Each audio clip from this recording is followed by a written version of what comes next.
Hey y'all, I'm here to bring you my dog food recipe for all my friends at Coach Light Square on the Hudson, New York, and all over the world. I don't have any friends at Coach Light Square on the Hudson, but if I did, this recipe would be for you. So first, we start out with a little bit of brown rice and purple. You can cook this on the microwave, by the way. 1 cup of brown rice to 3 cups of water, and throw in a little bit of purple rice if you decide you want to. It's expensive, but this whole meal is cheaper than dog food. So then we got I start out with 8 pounds of chicken over here, right? And I cook it in the microwave, put a top on this bowl, 8 pounds, put a top on it, and cook it for about 30 minutes. And then what I do is I take the chicken and I put it in the blender and I make this out of it, almost like chicken salad, right? We got about 4 or 5 carrots in the microwave, a half a cup of canola oil. I made some potatoes today. I don't usually do that. And this is about a quarter cup of very finely chopped eggshells. And this is a can of pumpkin. And of course we have spinach, right? So then you mix it all up. By the way, did I mention the canola oil? Yeah, half a cup of canola oil or so.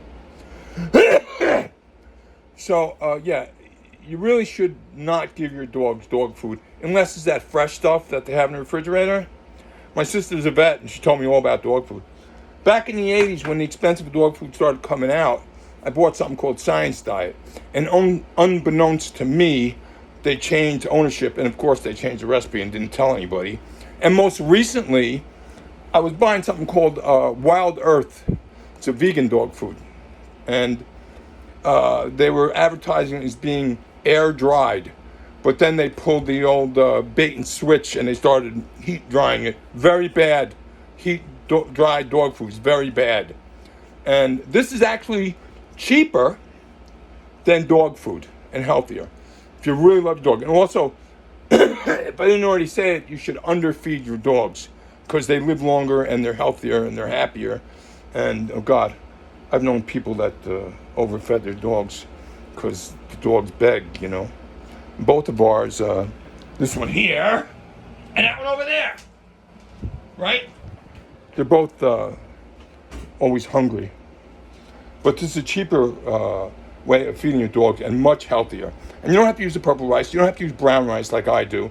You can use white rice. If you're going to cook white rice, then it's 2 cups of water to 1 cup of rice in the microwave for 20 minutes, give or take.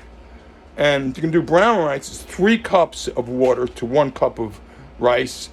And I throw in a half a cup of purple rice, and I throw in a little bit extra water for that in the microwave for 30 minutes. Okay.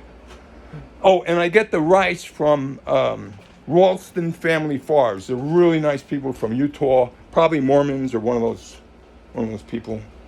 And so like I was saying, my sister is a vet, a very high-level vet, and she goes on the lecture circuit, and she's a neurologist, and she writes for periodicals, and she doesn't talk to me anymore. But I don't know why, but anyway. What else? That is my recipe. Did I mention the canola oil?